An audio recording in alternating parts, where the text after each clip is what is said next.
Hey, in case you didn't hear, the video from this podcast will still be on Spotify in 2026. We love having video podcasts on Spotify, but we were also running video on YouTube. And that is going to change starting on January 11th for this podcast because we are moving the video from YouTube to Netflix.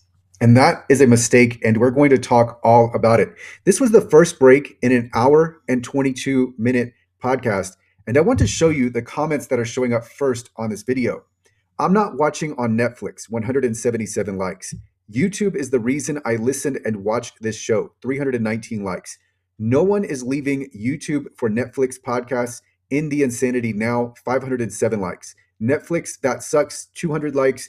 Well, goodbye then, Bill. LOL, I hope the check was nice. 94 likes. So these comments all lead to the point of this video, which is, will podcasts work on Netflix? And the answer is no, but it's understandably wrong why the attempt would be made. So on the podcast side, you're going to get cash, you get prestige, and you're a part of something new, right? You're trying out podcasts on Netflix. And then for Netflix, they're cash rich and they're going to absorb the minimal risk. They get real upside, and they're also going to learn from this experiment. So what this all boils down to simply, do you care enough about the video format of your chosen podcast to start watching that podcast on Netflix? And the feedback, which we just saw, and the fundamentals all say no. So now we're looking at a screenshot from Reddit, and the title of the post is, how many people are really going to watch podcasts on Netflix? And then the first response is, no chance. A lot of times I'm listening to the podcast while I'm watching a game or doing something else. Watching the video version serves no purpose for me. Someone else replied, exactly this. Podcasts are curated radio shows on demand. Their convenience to me is their portability. Another comment, yeah, I really don't care to see the faces and home office backgrounds of 40-year-old dudes ranking their top 5 Christmas movies that aren't actually Christmas movies. And then someone adds, that's a really cool still in its package WWF Yokozuna action figure you have on your shelf. You're awesome. And then 2 more comments before we continue on. 1, Netflix must plan on people using the app for listening in the background or using the ability to do that as a feature to provide more benefit to the higher tiers. I have started listening to more pods on YouTube, but that's mostly because there are no ads with premium, where the pod versions on the YouTube Music app will still have them. The Ringer pods don't really add clips or anything to make the videos necessary. That feels like a conscious decision. Maybe this is something they plan on changing on the Netflix shows. And then last comment, there is zero reason to watch a podcast in video form when the podcast is just people talking. All right, so that is more of the feedback. And then we have the announcements here. This is from the Netflix blog. We have cast your eyes on these pods. Soon you can watch them on Netflix. So you have the Bill Simmons Podcast, Pardon My Take, My Favorite Murder, and more will be included with your subscription. Then we have another release here, Netflix and Barstool Sports strike exclusive video podcast deal. Pardon My Take, the Ryan Russillo Podcast, and Spitting Chiclets will stream exclusively on Netflix in 2026. So Netflix is making a splash, and they're hoping this turns out. And here we just have the previews for the Bill Simmons show on Netflix. And then we have another preview for the Ryan Russillo show. But this all comes down to, will people watch on Netflix? Probably not. Maybe some types of shows can work. So I have here the example of a murder mystery.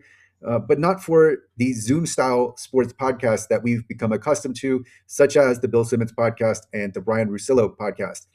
Why aren't they going to watch? Why aren't people going to watch? Well, Netflix is where people watch movies and shows, right? So we think about the documentaries, we think about the TV series, we think about different movies, but Netflix isn't associated with podcasts. So it's not where people go to consume podcasts.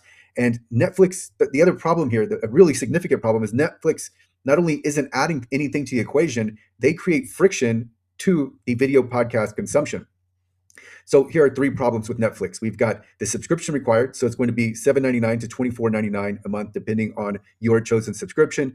And Netflix is for sit-down watching. It is not for playing on the go, which when we read the feedback, directly from the consumer, they are playing this in the background. This is about portability. This is about being able to fill in time with entertainment so that your drive, your walk, etc., your kitchen cleaning, your cooking has the Bill Simmons Podcast or whatever other podcast in the background.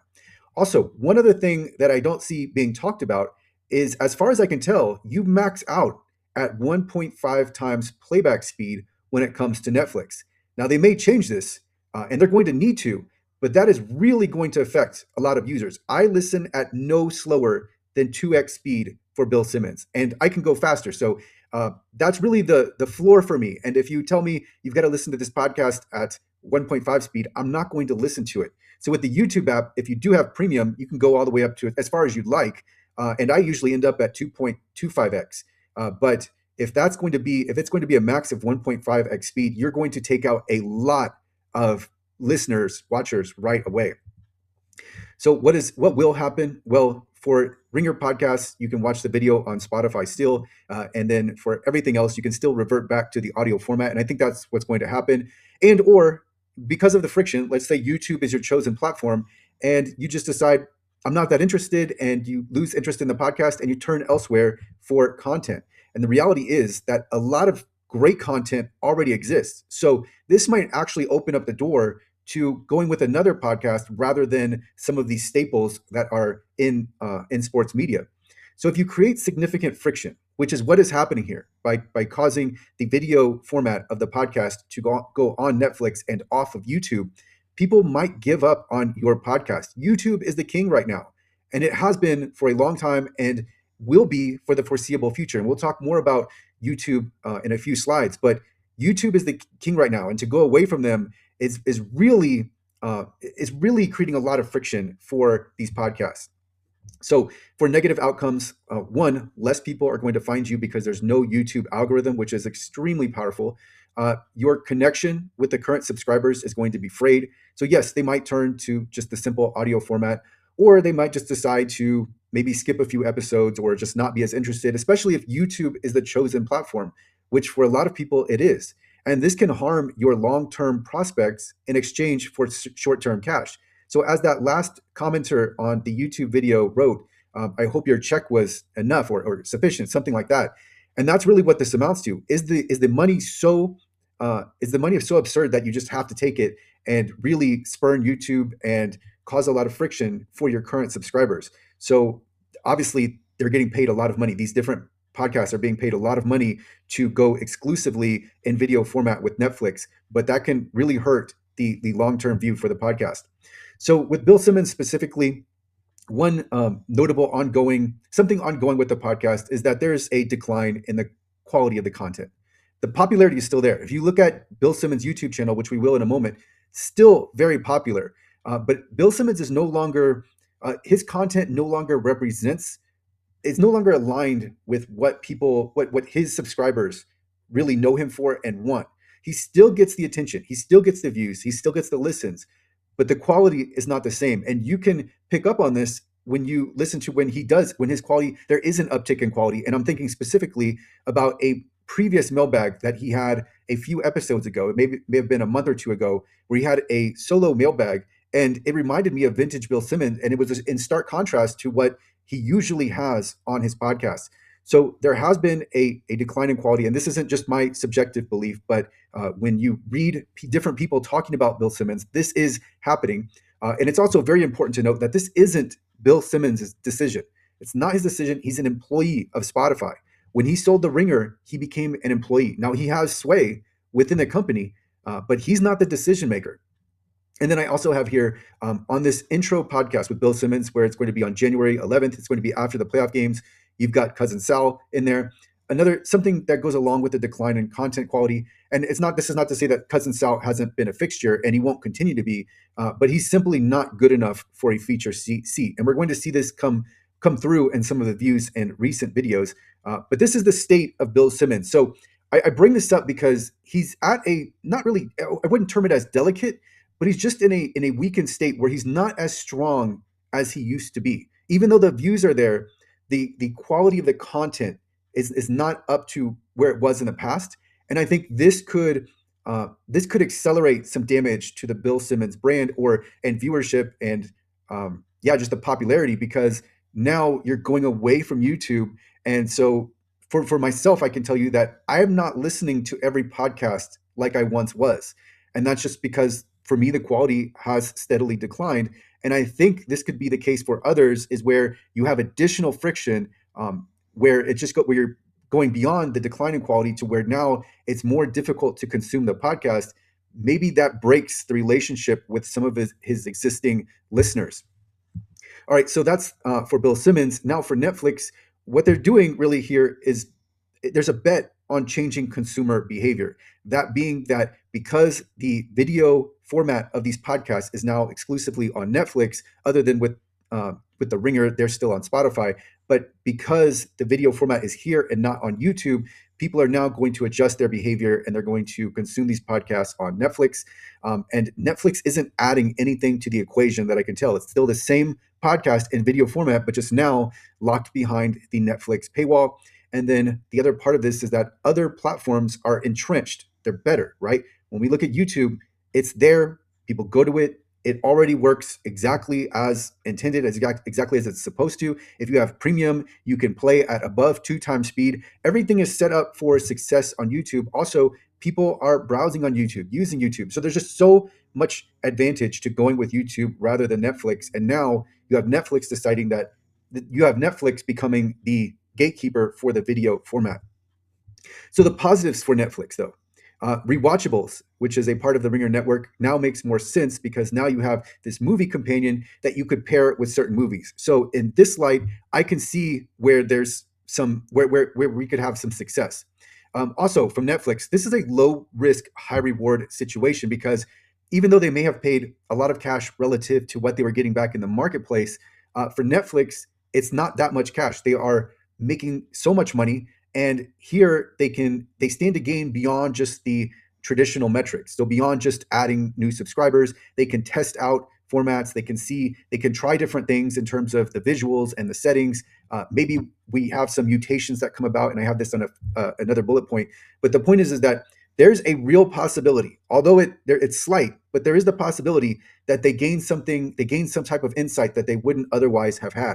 Also, strong brands are added to the portfolio, so that also looks good. You've got more diversity of content, another reason for existing subscribers to stay. And of course, I don't see anybody subscribing to Netflix to get these podcasts, and I don't think that Netflix is under that illusion. But it is one more thing in the deck for people to stay.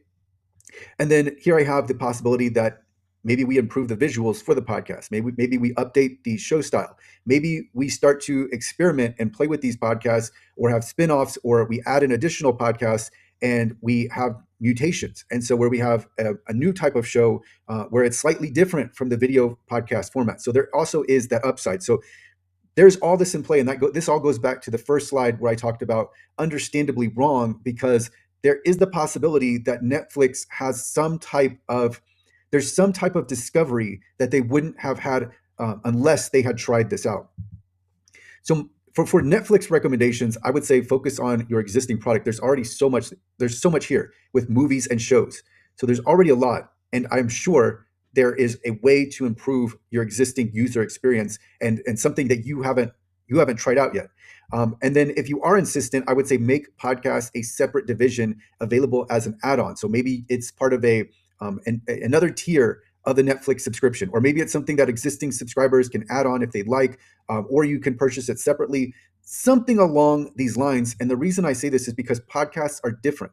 It's not the same type of content as what is currently on Netflix. So it shouldn't be treated the same. If you're putting it all under one umbrella and you're treating it the same as everything else, it's going to create misalignment. And I think that's going to be problematic. So if you have a separate division, then you can start to better go after these podcasts and just have better alignment with the new type of product, because this is a different type of product. You can put it all under one umbrella, but it's not going to make as much sense. And I think a prime example is with the playback speed. If you limit the playback speed to 1.5x on these podcasts, you're going to lose a lot right away.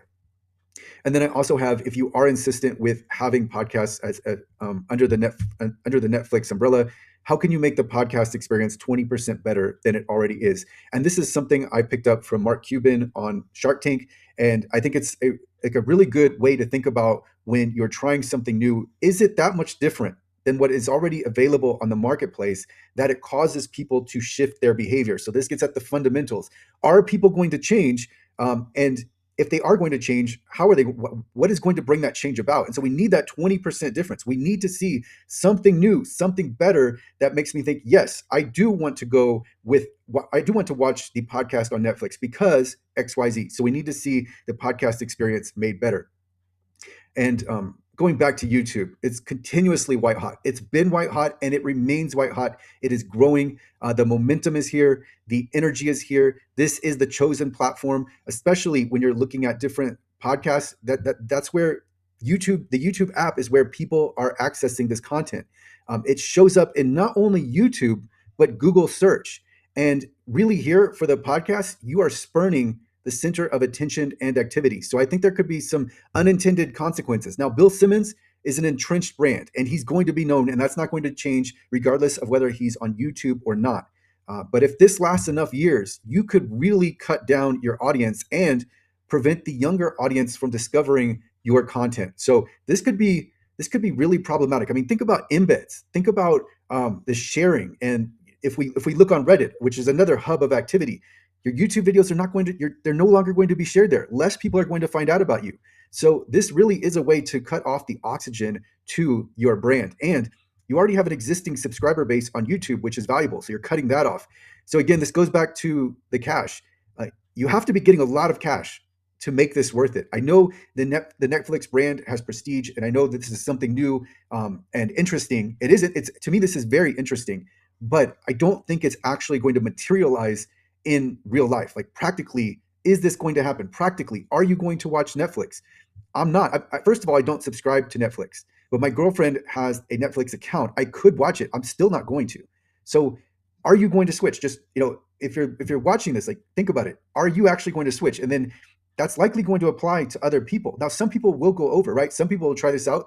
And I think the Bill Simmons first episode where he's live after the triple header, I think it's the NFL playoffs triple header, he goes in live. I think that's a great first video, but that's it's going to be hard to maintain that level of excitement. I think that's a good way to start, but I just don't think you're going to have the continued success after that first video, maybe after the first few. They're going to make it interesting, but there needs to be a play here. What is the play? With the Rewatchables, I can see a play because you can connect the movie with the Rewatchables. But otherwise, just in general, with sports podcasts, do they make sense? Are you going to switch? Are you going to watch the podcast on Netflix? And so when I talk about spurning YouTube and I talk about Bill Simmons' popularity, look at his recent videos. So as of this video, we can see that Bill Simmons has a podcast, the one that I just played the break from. It was posted 21 hours ago and it has 60,000 views. And the video before that, and these are all NBA videos, 130,000 views. 96,000 views, 103,000 views, 132,000 views. So with his NBA podcast, Bill Simmons is consistently breaking six figures on YouTube.